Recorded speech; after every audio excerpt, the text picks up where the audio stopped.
ሰላም እንደምሰምታችኋል። ዛሬ እንደተለመደው እንግዲህ በአዲስ ቪዲዮ መጥቻለሁ።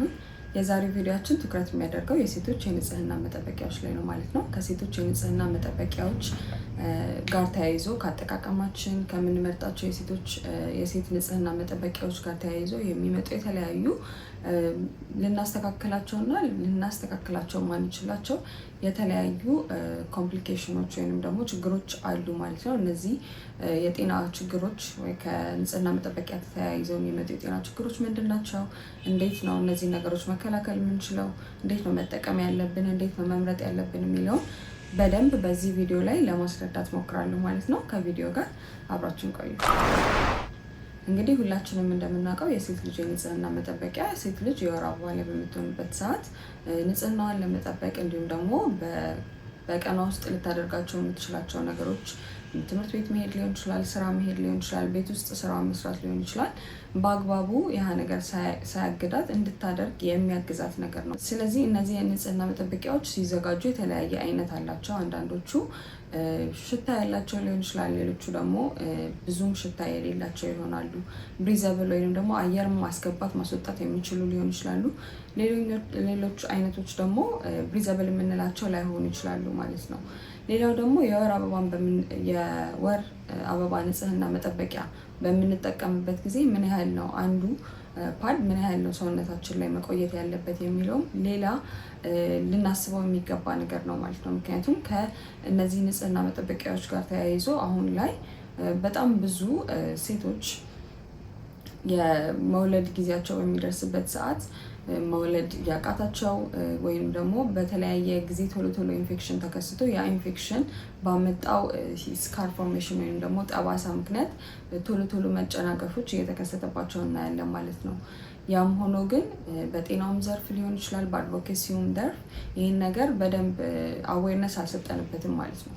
ስለዚህ የንጽህና መጠበቂያ በምትጠቀሙበት ጊዜ የወር አበባችሁ በጣም የበዛ ከሆነ እና የሚወርዳችሁ በጣም ብዙ ከሆነ አንዱን ፓድ ከ2 ሰዓት እስከ ቢበዛ 4 ሰዓት ድረስ ብቻ ነው መጠቀም ያለባችሁ ማለት ነው። ምክንያቱም ያ የተጠራቀመው ደም ሙቀትን ይፈጥራል ማለት ነው። ሙቀትን ከመፍጠሩም በላይ በቀላሉ አየር መውጣትና መግባት አይችልም ማለት ነው።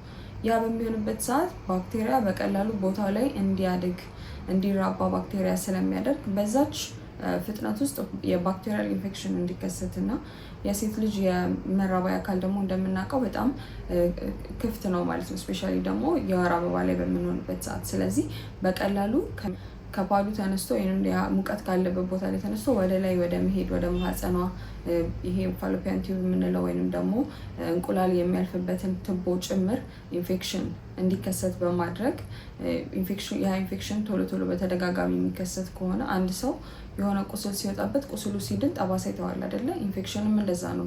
ኢንፌክሽን ተከስቶ በሚድንበት ሰዓት ቦታ ላይ የሚተወው ጠባሳ አለ ማለት ነው።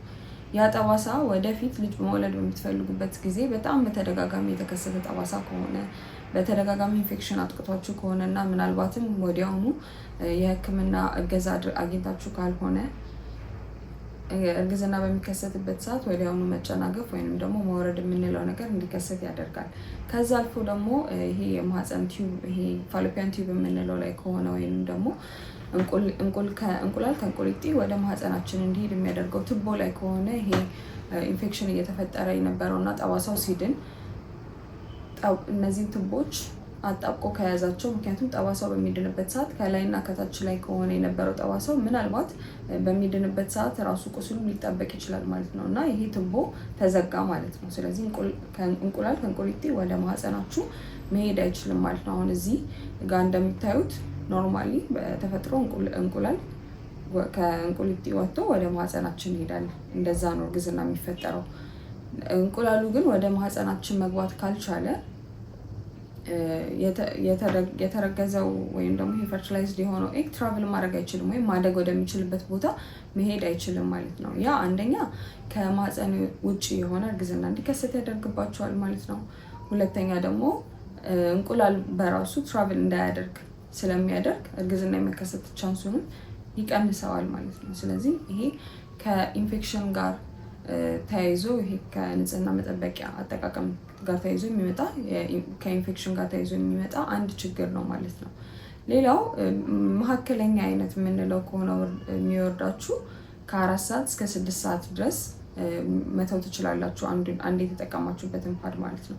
በጣም ትንንሽዬ ከሆነ የሚወርዳችሁ እንዲሁም ደግሞ ማታ ከሆነ ፓዱን ከ6 እስከ 8 ሰዓት ድረስ መተው ትችላላችሁ። ነገር ግን ከ8 ሰዓት በላይ አንድ ፓድ ምንም እንኳን የሚወርዳችሁ በጣም ትንሽ ቢሆንና ስፖቲንግ የምንለው ወይም ጠብጠብ የሚባለው ነገር እንኳን ቢሆን ፓዱ መቀየር አለበት ማለት ነው። ምክንያቱም ሞይስት ስለሚሆን ኤሪያው እርጥበት ይይዛል። ዞሮ ዞሮ ምንም እንኳን ፍሳሽ ባይኖርም እርጥበት ይኖረዋል ማለት ነው። ያ እርጥበት ደግሞ ባክቴሪያ እንዲያድግ እንዲሁም ደግሞ ቦታው ኢሪቴትድ እንዲሆን፣ እንዲላላጥ፣ እንዲቆጣ፣ እንዲያሳክክ ሊያደርግብን ይችላል ማለት ነው። ፈሳሻችን ጠረኑ እንዲቀየር፣ ሽታ ያለው ፈሳሾች እንዲወጡ ሊያደርግ ይችላል። ፈሳሽ እንዲበዛ ሊያደርግ ይችላል ማለት ነው። ስለዚህ በምትጠቀሙበት ጊዜ እነዚህን የንጽህና መጠበቂያዎች ከ8 ሰዓት አንድ የንጽህና መጠበቂያ ከ8 ሰዓት በላይ መቆየት የለበትም። ምንም እንኳን የሚወርዳችሁ በጣም ትንሽዬ ቢሆንም ማለት ነው። እንደሚበዛ ከሆነ እንዳልኳችሁ ከ4 ሰዓት እንዲሁም ደግሞ መካከለኛ ከሆነ ከ6 ሰዓት በላይ መቆየት የለበትም ማለት ነው። ከእነዚህ ጋር ተያይዞ የሚመጡ በኋላ ላይ ህይወታችሁ ላይ ኢምፓክት የሚያደርግ ችግር እንዳያመጣ ማለት ነው። ምክንያቱም አብዛኛውን አሁን ክሊኒክ ላይ የሚመጡ ሰዎችን ስንጠይቃቸው በልጅነታቸው ይሄ የንጽህና መጠበቂያ በጣም የሚቸገሩ ሰዎች በአቅም ማነስ ሊሆን ይችላል፣ በቀላሉ ባለማግኘትም ሊሆን ይችላል። ለረጅም ጊዜ አንዱን ፓድ በጣም ለረጅም ጊዜ ሲጠቀሙት ይቆዩና ፈሳሻቸው ጠረኑ ሲቀየር ሲያሳክካቸው እንደዚሁ እያለፉት ያ ነገር ኢንፌክሽን ነው። ግን የሕክምና እርዳታ ሳይገኝለት ቀርቶ ያ ኢንፌክሽን ቦታው ላይ ሲድን ጠባሳ እየተወ መጥቶ አሁን ትዳር ይዘው አግብተው ልጅ መውለድ በሚፈልጉ ጊዜ ውርጃ እየተከሰተባቸው እንዲሁም ደግሞ ከማፀን ውጭ እርግዝና እየተከሰተ ሲቆይ ደግሞ እርግዝና ጭራሹንም ለማርገዝ እየተቸገሩ እያየን ነው ማለት ነው። ስለዚህ የንጽህና መጠበቂያ በአግባቡ መጠቀማችን ወደፊት ከእንደዚህ አይነት ችግሮች ይታደገናል። እንደገና ደግሞ ቶሎ ኢንፌክሽኖች እንዳይከሰቱ ይሄ መጥፎ ጠረኖች እንዳይመጣ ያደርጋል ማለት ነው። ቤት ከሆናችሁና የሚመቻች አይነት ሁኔታ ውስጥ ከሆናችሁ ደግሞ እንደዚሁ እንዲወርድ ማድረግ ትችላላችሁ ማለት ነው። ያ ለሁሉም ሰው ላይመች ይችላል። በተለይ ደግሞ ቤት ውስጥ የምትንቀሳቀሱ አይነት ከሆነ አይመችም። ግን እርፍ ብሎ ለሚውል ሰው አንዳንድ ጊዜ እንደዚሁ እንዲወርድ ብትተውት ጥሩ ነው። አሁን ደግሞ የተለያዩ የመጡ ፓንቶች አሉ። በእርግጥ እኛ ሀገር ገና አልገባም፣ ግን ፓንቶች አሉ ልታጥቧቸው የምትችሏቸው ከተጠቀማችሁ በኋላ በትክክል ልታጥበው መልሰው መደረግ የሚችሉ ፓንቶች አሉ። እነዚህ ፓንቶች የተሻሉ ናቸው። ፓድ ብለን ከሚዘጋጁት አንጻር የተሻሉ ናቸው። ምክንያቱም የተወሰነ አየር ማስገባት ይችላሉ።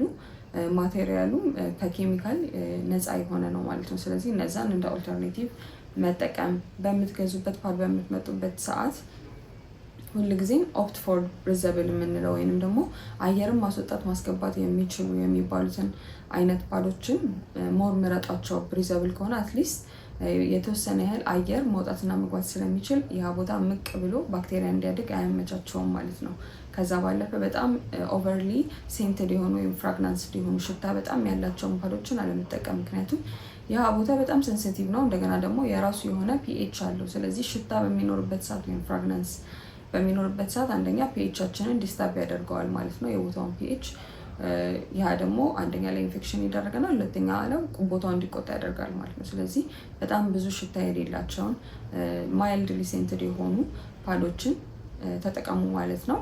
አይሆፕ ይህ ቪዲዮ እንደጠቀማችሁ ተስፋ አደርጋለሁኝ። ምክንያቱም ብዙ ያልተባለለት ነገር ግን በጣም ብዙ ሰዎችን እየጎዳ ያለ ችግር ስለሆነ ምናልባት ለእህቶቻችሁ ሊሆን ይችላል፣ ለልጆቻችሁ ሊሆን ይችላል፣ እንዲሁም ደግሞ ለራሳችሁ ሴቶች ከሆናችሁ ሊጠቅማችሁ ይችላል።